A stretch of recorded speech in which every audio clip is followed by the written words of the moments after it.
aywa jàngat bi Chérif ak Ablaye Cissé lañ ci fas yéene àndal tey ñu waxtaanee itam comme ni mu koy defee saa su ne actualité ku ne xam na ni fan yi li bokk ci actualité bi moom mooy mbiram li naan centre de redressement yi di ay barab yoo xamante ni dañ ko fi teg am na ci yoo xam ne nguur gee ko moomal boppam am na yoo xamante ni ay privé ñoom ñoo ko moomal boppam ngir jubbanti fa ndaw ñi nekkoon ci yoonu sànku soit ñi ngi ci mbiram sinébar wala ci yeneen yoo xamante ni xëy na mën na leen a sànk loolu nag bi ci gën a récent moom mooy bi nga xamante ni gendarmerie nee nañ démantelé leen ci ay centre yu ne sëñ Modou Kara bokkoon na ci ñi ko moom ci Ndakaaru ak yu ni mel ba tax na kon lu ëpp fanweeri nit ñeent fukki nit ak ñett ñu jàppoon leen ci Ablaye centre yooyu lu leen tax a jóg. xam nga baax na Chérif ni nga wax dëgg la centre de redressement yi ça existe am na yoo xam ne nguur ko moomal boppam ñu bànqaasoo sax ci lu jege administration pénitentiaire parce que ministère de la justice mooy autorisé ci nuñ koy yoree mu amit yoo xam ne ay privé mën nañoo jóg am yéene taxaw ci wàllu woowu li tax mu jóg benn finalité rek la fexe ba nit ñi mën a am réinsertion bu baax réinsertion nag soo ko déggee mooy koo xam ne dafa dem ba dévier maanaam génn yoon moo xam dafa def kaso ba xëy na mu génnee ko ci circuit sociabilisation parce que yàgg na fa déconnecté na ñu war koo tegaat ci yoon redressement bi nag du redressement wu caw parce que redressement soo ko déggee souvent day delloowaat ci caw wala ci teg nit ci loo xam ne yar bi nga xam ne moom la ñu xam ci yaru làbbali mais du loolu yaru gindiwaat nit ñi la gis nga ko sax am na ay centre gindi loolu am na fi loolu mooy baat bi nga xam ne nii moo gën a méngoog baatu wolof bi centre gindi bu ñuy tekki baatu redressement bi loolu la gën a tekki gindi maanaam tegaat nit ñi ci yoon wi nga xam ne xëy na génn nañu ci te yoon teguwul seen kaw parce que nit bu nekkee prisonnier bu fekkee dafa teggi yoon maison d'arrêt et de correction la mais nit day dem ba yoon teggeeku ko mais mu nekk hors circuit sociabilisation bi nga xam ne nii moom la ñu nekkee ñun parce que fa mu nekkoon caabi féete ko ginnaaw tëna fa te déconnecté na donc dañ koy dimbaliwaat teg ko ci yoon muy anam yu bari nag muy yarin wi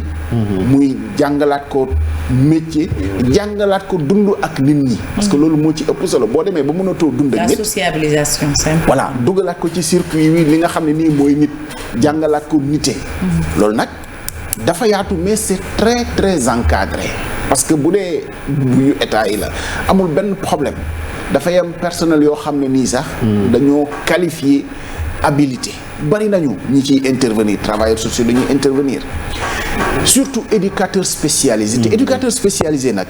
dinañ ci taxaw sax ci kanam mais dafa di lu am solo loo xam ne nii réew yi ko xam dañ leen a dooleel jox leen gëdd boo xam ne moom la ñu am du sax da ngay jóg rek nekk éducateur spécialisé parce que concours la jàng la mën a teg xale ci yoon en général sax ay xale yu muskalafagul ñooñu ñoo ko gën a yittewoo mag mu dem xëy na ba xamal boppam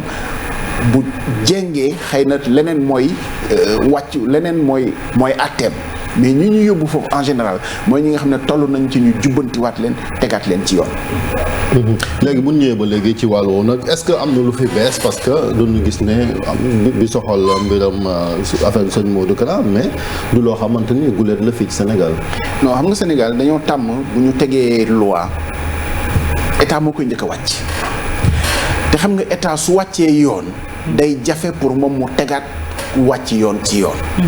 loolu exemple yi du ci centre de redressement yi rek ci lépp la. parce que boo tegee dara nga ne ci anam yi lañ ko mën a amee ay la yéwén ku ko matalul warul la mën a ubbi centre de redressement. mais boo seetaanee ci nga xam ne teg nga réglementation ci ne lii ku ko bëgg fii ngay jaar du nga am barab booy def ay nit rek teguñu benn yoon ci centre de redressement nit fooy tënkee ay nit foo leen di jéngee wala foo leen di mettitale loolu moom amul fenn te dañ koy war di contrôler régulièrement li ciy war waayu état mooy centre de redressement yooyu dafay war a am contrôle permanent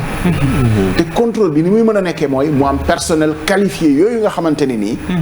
ñoom ñooy mun a intervenir ci centre de redressement mais boo bàyyee nit mu yaakaar ni am na fu mu def ay nit am ci ñoom dogalu dund ak dee parce que xamuñu sax la fa nekk. li njëkk mooy autorisé bi da ngay autoriser nit ci loo xam ne nii am na capacité ba ci yorinu nit boo déggee ñu naan la ay 300 personnes mais da nga naan nii nan la ñu mën a nekkee ci ab. parce que ci kër yi ñu wax ci kër yoo xam ne la vraiment du lu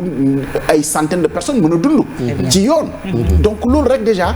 teggi yoon mais teggi yoon bi état bi war a def contrôle bi moo ko deful moo tax li yëpp am. très bien Ablaye est-ce que seetaan ëpp gi dina neex a jubbanti ndax yaa ngi koy wax naan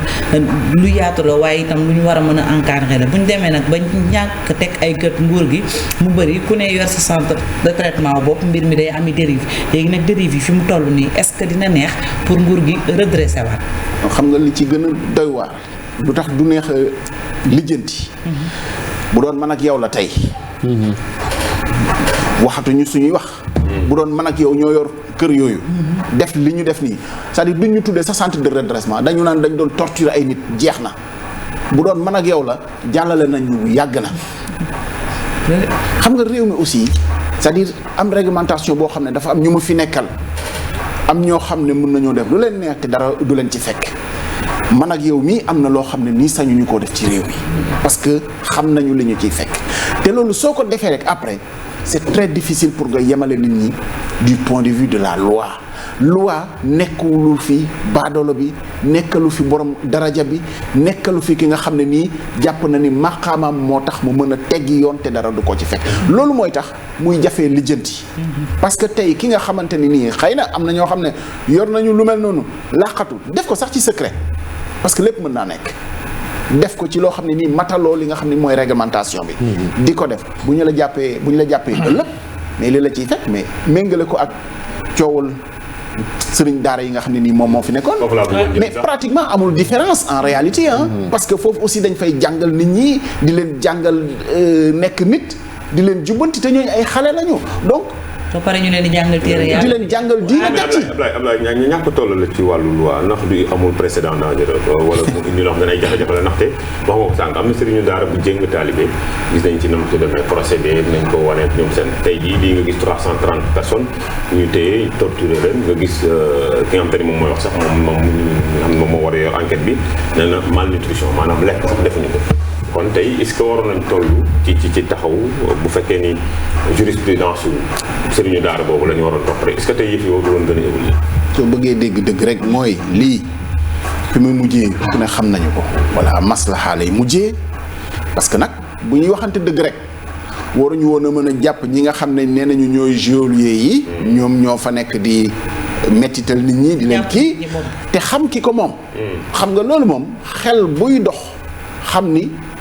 waruñu woon a mën a téye ki nga xam ne ni dañ ko jox ndigal rek bàyyi ka nga xam ne mooy joxe ndigal wala ka nga xam ne moom yëf yi àla kulli yàllin enquête mu dem ci moom sax wala sax woo ko laaj ko nu mu dem mais ku ne xam na te fii réew mi moom am na loo xam jaratul sax wax lii ku ne xam na ni muy mujjee xëy na nag moom à un moment donné un sursaut pour que ñi nga xam ne ñooy doxal yoon bañ a amati xejji ak seen parce que aussi gis nga nit ki nga xam ne nii yoon rek la yaakaar ñun loolu mooy suñu kiir laay c'est-à-dire jàpp ni amuñu dara mënuñu dara waaye nag yoon bi nga xam ne moo fi nekkal ñëpp bis bu ñu ko soxlaa mu taxawuñu comme ni muy taxawoo borom daraja bi nga xam ne yaakaar na ni bu asamaan doon wàcc sax mu dékk ko te mënul dara moom la wolof di wax fa mbaxane doone benn mais fii nag daf ko wuyoowul ñàkk wuyoo boobu mooy indi ñàkk yemale bi mooy indi aussi dérive yi nga xam ne nii moom ngay wax parce que nit dana dem ba yaakaar ni lu mu def dara du ko ci fekk parce que day nekk di teggi yoon lii mënuñ ko wax te waxuñu ci milice mais foofu laa bëggoon ñëw Ablaye pour problème mu milice bi aussi gis nañu que le problème est beaucoup plus profond exemple président de la République la ñuy jël ñoom ñëpp ak homme politique yi dañuy am seen ay milice bopp yoo xam ne c'est des gros bras ñu ni àndal marron du feu gis nañ ko fi ñoom ñi nga xam ne ñoom tamit ñoo war a àtte mbir mi buñ gisee ne yor nañ seen côté ay nit keneen ku ñu jàkkaarlool mu ne ci kujje yor ko peut-être yeneen sëriñ yor ko mbir mi naka lañ koy régler te mosuñoo jóg ci régler lu mel noonu même fu problème di posé woo par exemple bu campagne électorale mais amee campagne électorale nga xam ne bu nit ñi xasee ba samp ba conseil constitutionnel ne ñii ñooy candidats yi ku nekk dañoo warloo ak yow sécurité bu doy. Chérif Diamy bu sampoon nekk candidat bu élection yi tàmbalee nga xam ni yematul ak man. dañu ko war a jox sécurité boo xam ni dañ koy considérer comme président de la république xëy na dañ dund ba fekkee ko. non 2024 Chérif 2024 gàtt na donc tu vois. bu xasee ba nekk dañ koy war a jox sécurité bi nga xam ne moom moo mat. loolu mooy mën a permettre état bi nga xam ne moom mooy jox sécurité mën a bañal nit mu am milice. mais boo fekkee ni defoo li la war joxoo ko sécurité yaa xayti xanaa da nga koy nangul maanaam presque de façon tacite nga nangu ko mu yor sécurité wu boppam. te bu boobaa indi nga problème. mais ay dérive lay indi sax. mais loolu mooy problème. ku ci nekk ci ñoom am na ko te yow mi nga xam ne yaa war a joxe l'exemple. soo amee sa milice su bopp nan ngay teree jàmbur mu am milice. loolu mais loolu yëpp yoon moo ko war a doxal. après ñu ngi célébrer seen anniversaire tey 1er décembre bi am na marron di fa PDS amoon na fi ay calo bleu ay PS aussi. xanaa dégg woon Idi amoon fi pour le Modou Fall bi rek ay sëriñ jaar wala ñu naan sëriñ si ñoom voie politique aussi dañ ko am. non lii dafa problème bi dafa am lu muy feeñal rek mais dafa law ci lu bari boo génnoon foofu dugg feneen nga gis ni problème yi nga xam ne nii société mu ngi koy jànkoonteel ci kilifa ci kàngamu politique yi ci këru politique yi la tàmbalee. donc li ñu war a lijjanti dafa bëri te souvent occasion bi ñuy am occasion manqué lay doon pour régler ko parce que souvent aussi mën nañuy profiter ci question yi su posé woo ci actualité ñu dox fa lijjanti ko ñoom ko jee politique yi souvent bu ñuy def ay loi yoo xam ne intéressé na la très souvent ci situation yi la. bu am député démissionné par exemple ci camp ba pare garder mandat nga gis ñu jóg ne comme démissionnaire jóge ci ñun warul garder mandat ñu changer loi yeeg règlement intérieur assemblée na yu mel nii aussi war nay mën a tax ñu defaraat réglementation bi tey est-ce que xam nañu sax comptabilité wu centre de redressement yi am ci réew mi est-ce que xam nañu comptabilité wu nit ñi nga xamante ni nii ñoom la ñu autoriser centre de redressement yooyu ñu yor ko ku nekk da ngay yor lu neex te léeg-léeg li ci gën a doy waar mën na doon ay doomi jàmbur yoo xam ne xëy na demee nañ fa seen coobare mais xëy na du ci seen tayeef maa ngi déglu fan yi ñu génn defe naa si RFM la si ndaw soo xam ne émission jooyo xol la ñu doon def émission ci ñi nga xam ne nii dañoo réer seen i mbokk dëgg la mais loolu soo ko déglu sa yaram day daw am na mère boo xamante ni doomam boo xam ne ni xale la woon mu ngi koy seet depuis 9 ans gëm na ni deewul parce que du woon xale boo xam ne nii dana dem fa sori mais ñooñu kenn xamul fu ñu ne mën nañoo nekk fu ne rawatina nag ci centre yu mel nii nga xam ne ña fa nekk kenn amul comptabilité ci ñoom peut-être ña fa nekk sax xamuñu fuy seeni cosaan am na ñoo xam dañ leen faa indi mais mën na doon ñoo xam ne ñu bari dañ faa ñëwal seen bopp am na yoo xam tam parents yi leen fa yóbbu waaw mais loolu yëpp mën na nekk mais dans ce cas là foog ñu xam la fa nekk lu leen fa yóbbu ak contrôle permanent bi nga xam ne nii moom moo war gis nga man éducateur spécialisé fonction la boo xamante ni daf am cër bu rëy boo xam ne nii sax dañ leen a fonk ci yenn réew yi de telle sorte que dañuy valoriser sax fonction boobu dañ ko valoriser ci niñ koy nekkee ci concours te du ku nekk moo koy mën a nekk donte sax du diplôme yu mag mais après bac la rek mais du ku nekk moo ko mën a def dañu koy valoriser voilà mais ñooñu est-ce que yow di nga dox ba naw leen ci ñi nga xam ne noonu lañ mais joxuñ leen sax gëdd léeg-léeg ñu génn du ñu am fu ñu leen placé alors que besoin yaa ngi fii AMO yi soxla nañu travailleurs sociaux yi mais prison des mineurs léeg-léeg sax ñu am problème encadrement ci ñi nga xam ne ni ñooy dimbale xale yooyu nga xam ne tollooguñu ci yoonu ñu tëj leen dañ leen war a jubbantiwaat dugal leen ci circuit réinsertion bi li ñu fi war a lijjanti ci wàllu wi ci lii xew nii vraiment bari na te mën nañoo profité nag càggante kon am na bu nagee ba ñu ngi ci 2020 bi lii yàgg fi état bi nekk ba léegi naan da ciy doog a jóg non li ci metti rek mooy du mujj fenn Chérif vraiment parce que aussi mais la surprise bu amee nag c'est-à-dire du mujj fenn gi non du mujj fenn bi mooy mos ma ngi fàttaliku mbirum Baara Sow ñoom début bi loolu la ñu wax du mujj fenn ba ndem si yàlla Cheikh Béthio Thioune yoon fu mu yoon teg loxo est-ce que tamit jàppoo ne tey surprise mën na am loolu de mooy sama yéene c'est-à-dire su may wax du mujj fenn sax xëy na soññaate la pour mu mujj fenn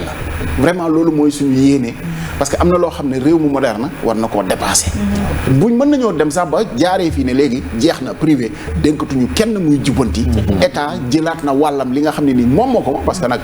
wax dëgg fa yàlla est-ce que état tumuranke na toll na foo xam ne ni danaan mënatuma def ay centre de redressement mënatuma def ay AMO yu doy mënatuma def ay nangam ak nangam non loolu réew mi tollul foofu. am na réew yoo xamante ne nii xoolal di seen i prisonniers ci seen i réinsertion dañ leen di yóbbu ci tool yi ñu bay mais du mbayum forcé dañ leen di yóbbu mu doon yoon woo xamante nii danañ ci jàng ci ba bu ñu génnee ñoom léeg-léeg waaye dañuy bëgg sax nekk prisonnier pour continuer ci yoon bi nga xam ne ni teg nañ leen fa ci yoon ba pare. kaso bu Bambey quand même waaw prison Bambey waaye ñu ngi koy def. fii da nga gis prison yi nga xam ne ni man visité na prison des mineurs yàgg na ça fait très très longtemps.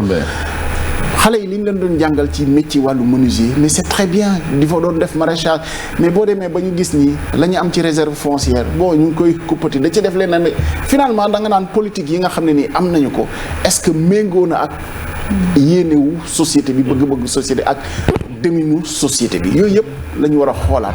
jubbantiwaat ko ci problème bi en tout cas lii war naa tax ñu taxaw xool sàggante am na ci nu mu amee sàggante am na ci ñàkk contrôle bi mais sàggante am na aussi ci xëy na bañ a xam sax ña fa nekk ñan lañu mais mën na doon repère de grands délinquants fii doon nañu fi wër ay bande ñu daw ba dugg biir Bamako mais ca frontière ba mais mën naa am du ñu sori mën naa am du ñu dem foofu sax mën nañoo dem fu ne foo xamante nii zone de non droit la pratiquement parce que kenn du fa dugg parce que bu ñu demee bay toroxal nit ci biir réew mi te kenn yëgul nga xam ne zone de non droit la te ku nekk mën naa dugg foofu bu boobaa kenn ci témoin yi li mu doon wax Modou démb naan am na si ko xam ne bu ñu la dóoree ba dama say faar sax du ñu faj la donc loolu moom acte de torture mënu ko qu'est-ce qui nous dit que amul ñu fa dee te yëguñu xam nga loolu am na enquête bi après dina voilà te xam mais yooyu bu ñu demee ba toll ci poser wu des questions sur ça te bu ñu ñëwee ci am réponse yu précise nga xam ne problème am na. te li doy waar sàccu scooter lañ doon topp mu mujj découvrir loolu. bon tu sais Modou Fall sàccu scooter bi dëgg la